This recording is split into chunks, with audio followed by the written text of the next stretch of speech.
Olá, tudo bem?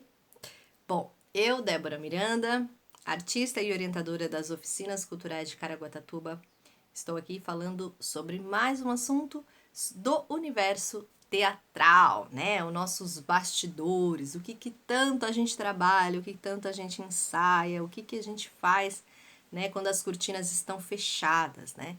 E, enfim, então são vários processos, várias etapas, muita coisa que a gente precisa fazer para que o personagem, para que o espetáculo fique pronto, né?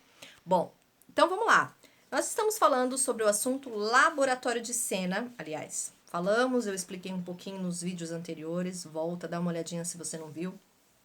Expliquei como funciona esse passo a passo, o que é o laboratório. E depois desse. Um pouquinho antes falamos do trabalho de mesa, tá? Então, o que acontece depois desse processo? Depois que a gente faz esse trabalho de mesa, depois que a gente faz o laboratório, e aí o que vem depois? Bom, aí é o momento onde a gente vai construir o personagem, a gente vai criar, a gente vai começar a visualizar tudo aquilo que a gente, toda aquela informação que a gente pegou dos sentimentos, da história, né, das informações importantes, das leis, tudo aquilo que a gente passou. Agora a gente precisa colocar ele no nosso corpo, construir a imagem desse personagem, né? No vídeo anterior falamos da construção do personagem por imagens de animais, né? Aliás, desculpa, pela visualização física, que é algo perigoso se for feito antes, né, de todo o trabalho de mesa e laboratório. Bom, e eu tô usando como base aqui, gente, se você não conhece, Improvisação para o Teatro, da Viola Spolin. É um livro que vai falar sobre jogos teatrais para o ator, tá? Especificamente.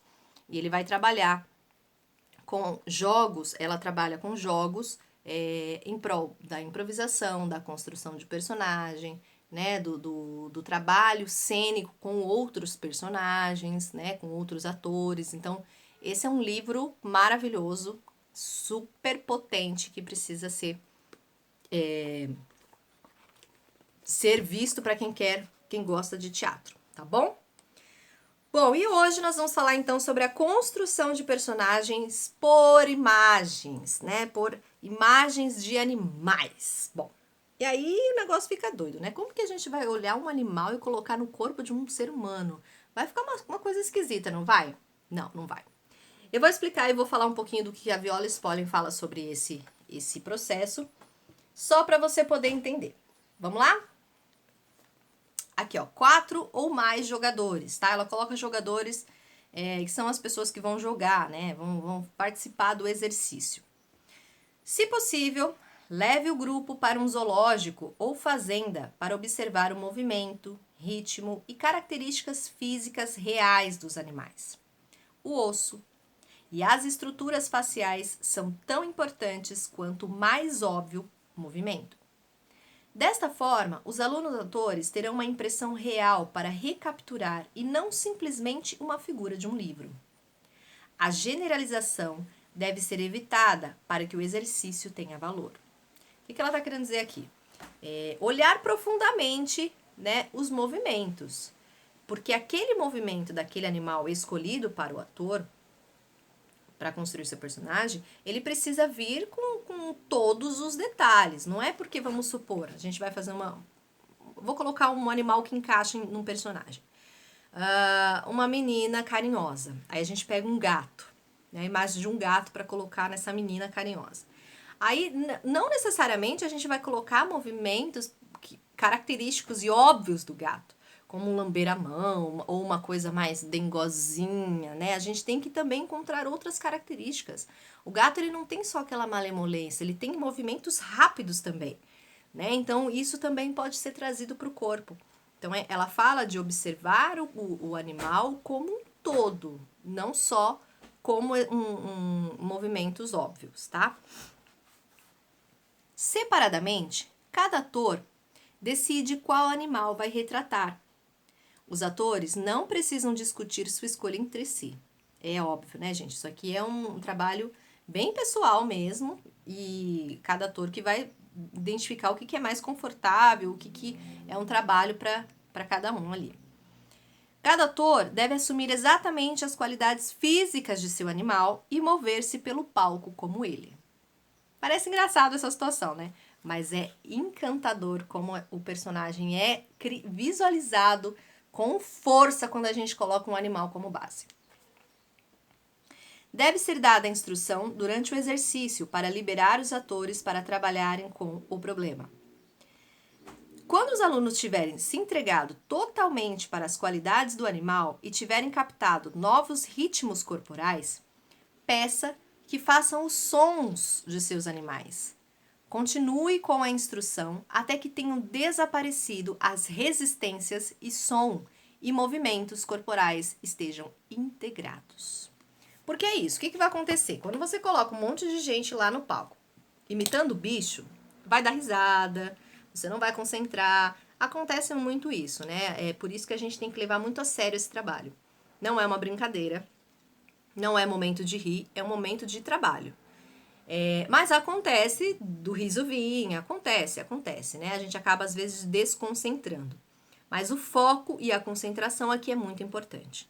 Então, e também tem aquela questão, a gente nunca vai conseguir criar esse bicho de uma forma livre, tranquila. A gente tem as nossas prisões internas, a gente acaba se prendendo, tem vergonha, enfim, tal, né? Principalmente ator iniciante.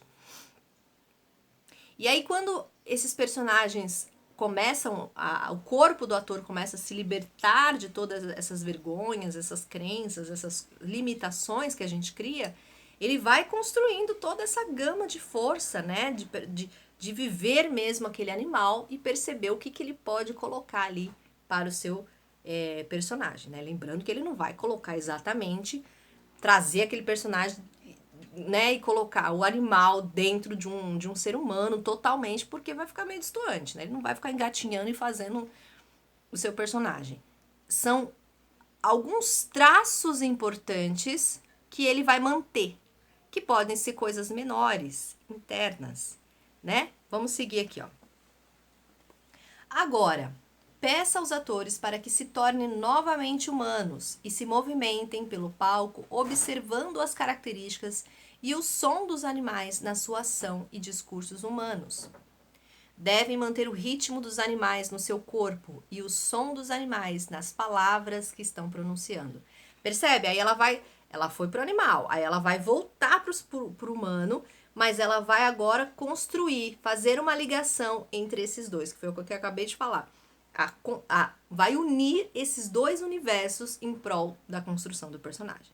Então ele vai falar naturalmente como humano, vai andar como humano, vai se comportar como humano, mas lembrando do seu animal, tá? Então isso é enriquecedor, gente. Eu já vi personagens assim de corpo maravilhosos, assim que você fala, é isso, é esse personagem.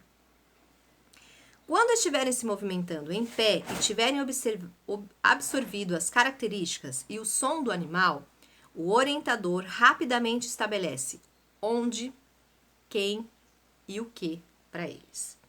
Esse é um outro assunto, tá, gente? Onde, quem e o que é um outro jogo muito bom da Viola Spolin, que eu trabalho muito em sala. Eu vou até colocar aqui porque eu vou mostrar esse jogo para vocês, que também faz parte de todo esse desenvolvimento, de toda essa construção para criar cena, criar personagem, criar toda uma história, né, para um espetáculo. Mas vocês conseguiram entender como é importante a gente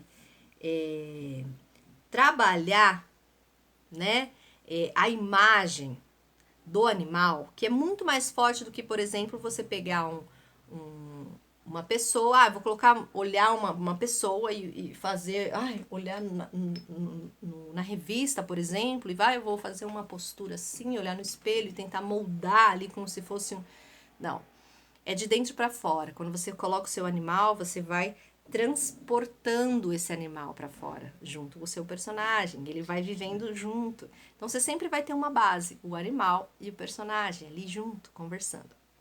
Bom, mas esse é um assunto para uma outra aula, tá, gente? Onde, quem e o que E a gente vai falar também um pouco mais desses animais aqui, quanto eles são importantes para a construção do nosso personagem, tá? Um beijo e até a próxima!